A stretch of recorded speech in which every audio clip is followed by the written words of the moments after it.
Mga brothers, ano bang meron sa motorsiklo na ito? Bakit maraming bumibili at maraming nagagandahan? Despite sa mga maraming nang lumabas na mga bagong model sa market, at ito pa rin ang pinipili ng mga karamihan ng mga brothers on the wheel natin.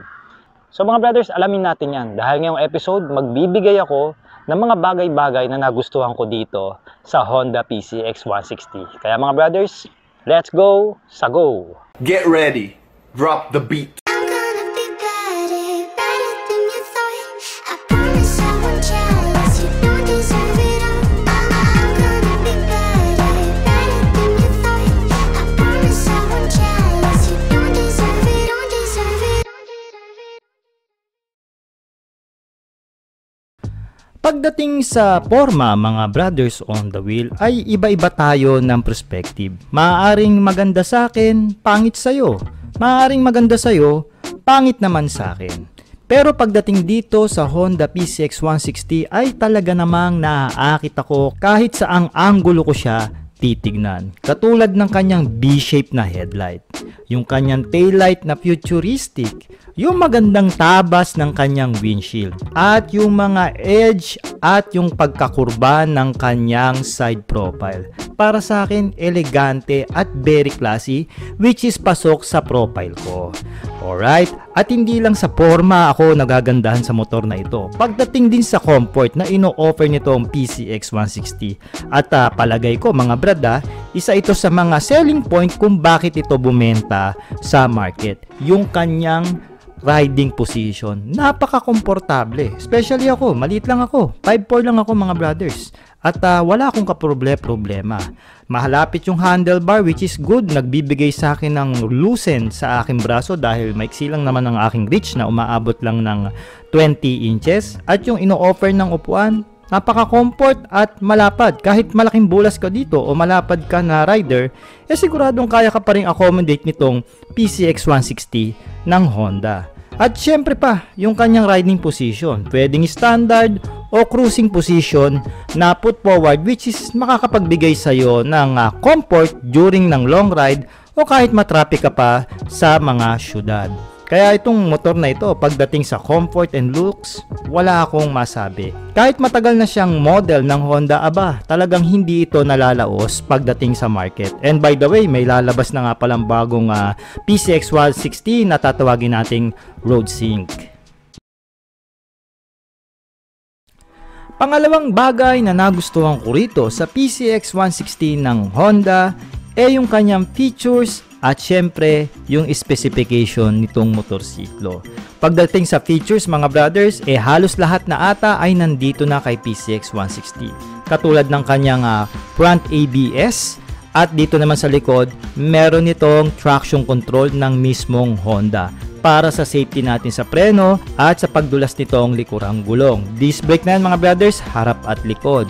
At syempre pa mga brothers, lahat ng ilaw nito magmula sa headlight papuntang taillight at turn signal lights ay naka-LED na rin. Formado na rin yung pagkakahugis niyan. Sigurado ko na mas malakas ang bato nito sa kalye, especially in night riding. Alright, naka-digital meter na rin ang panel natin dito mga brothers, which is kitang-kita kahit patirik ang araw dahil nga naka-extend yung kanyang windshield.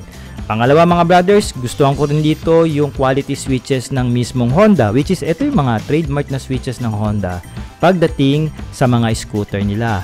Meron na rin tayong USB charging port at pwede na rin natin ilagay yung cellphone natin dyan sa lug compartment para safety at hindi basta-basta mabasa. Ngayon kung nagna-navigate ka naman, pwede ka naman maglagay ng cellphone holder yan, wala namang problema, marami na nabibili niyan. Dito sa kanan, naka-smart key system yung scooter, kaya naman wala na tayong hassle sa tuwing iniiwan natin o bubuksan natin ng scooter, madali na lang, pa-remote na lang.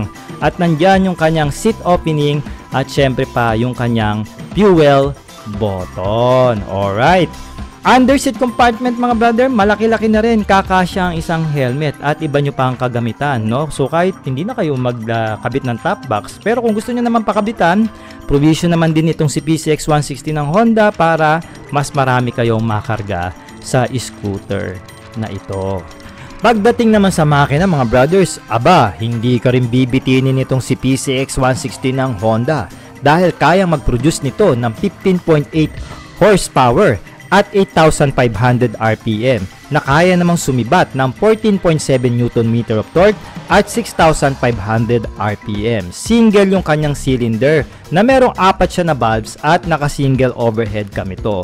May kalakasan na rin ang makina nito mga brothers dahil sa features ng mismong Honda na kung tawagin nila ESP o Enhanced Smart Power Plus for more power and less fuel na makakatipid ka sa gasolina ng around 45.1 kilometers per liter.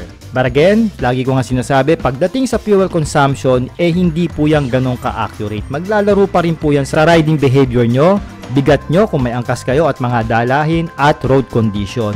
Ako nang namaneho ko to for over 1 month, nag-range ako dito ng 40 to 45 kilometers per liter. Hindi na rin masama. For the weight, meron lang po akong bigat na 53 kg at madalas mag-isa lang naman akong nagmumotor pag gamit itong scooter na ito. Hindi lang yan mga brothers, naka PGM FI na rin ito ng mismong Honda kaya naman talagang sabi nga natin, matipid talaga siya. May stop-start system na rin ito para makatipid tayo sa tuwing umihinto tayo sa stoplight na kusang namamatay yung scooter. Pigay mo lang konti yung kanyang throttle, bubukas na naman. At bago ko nga pala makakalimutan mga brothers, naka SMG na rin to, Smart Motor Generator, na kung tawagin natin is a silent starting. So napaka-smooth mag-start nito sa tuwing bubuksan mo itong si PCX 160.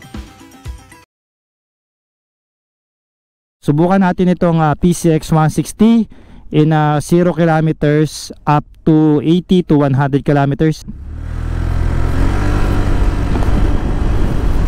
Boy!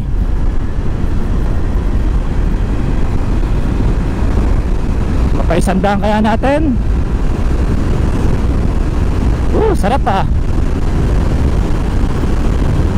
Yes. Right. Pangatlo at panghuli mga brothers, at dito ako nag-enjoy yung kanyang performance mga brothers on the wheels. For almost 1 month ko itong nagamit si Honda PCX 160. Ang masasabi ko, nag-enjoy ako sa kanyang performance.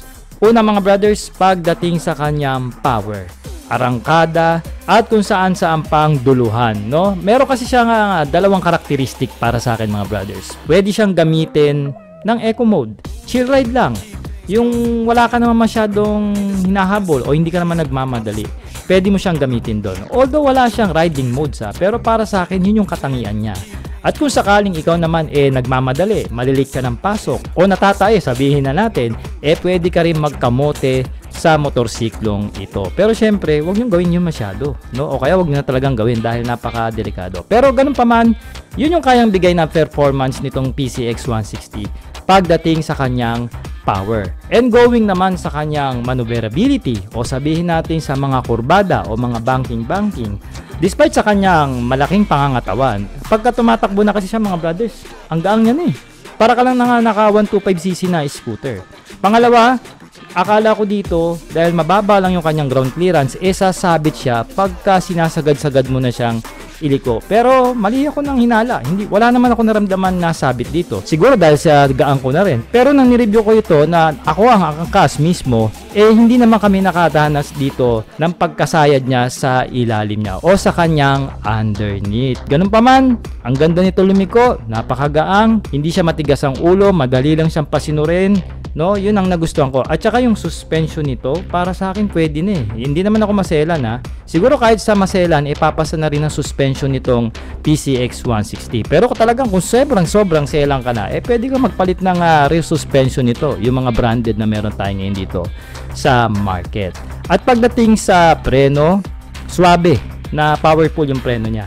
I mean, kaya naman sumabay ng gulong, no? Dahil maganda naman yung gulong nitong si PCX. Pero ako kasi, nang tinitesting ko, ang full brakes nito, maganda mag-perform yung kanyang preno. Isa pa, meron siyang ABS. At sa likod naman, naka-traction control. Kung sakaling mag-slide o mag-skid naman ito, siguradong hindi naman ako basta-basta sesemblang. Kaya kung gamit nyo itong scooter na ito, mataas ang riding confidence dito dahil sa kanyang mga safety features. Ito nga yung ABS sa harap at traction control sa likod.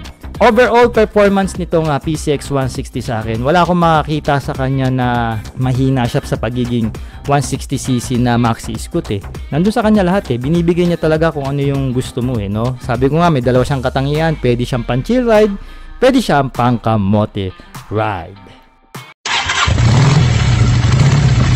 So mga brothers, at least nakita nyo na yung mga advantage at yung performance nitong PCX 160 ng Honda. At sa presyo mga brothers, meron nga pala itong cash price na 150,000 para dito sa ABS version. At kung gusto nyo namang kunin ang CBS version, which is yung combination braking system ang kanyang features, meron naman siyang presyo na 132,000. Yung down payment at saka yung terms, inquire nyo na lang po sa mga dealers kasi magkakaiba po sila, depende yan sa financing. So mga brothers, mag-comment naman kayo ng yes kung nagustuhan nyo po itong review natin dito sa PCX 160 ng Honda. At ano-ano pa ba sa mga motor ng Honda ang gusto nyong pa-review?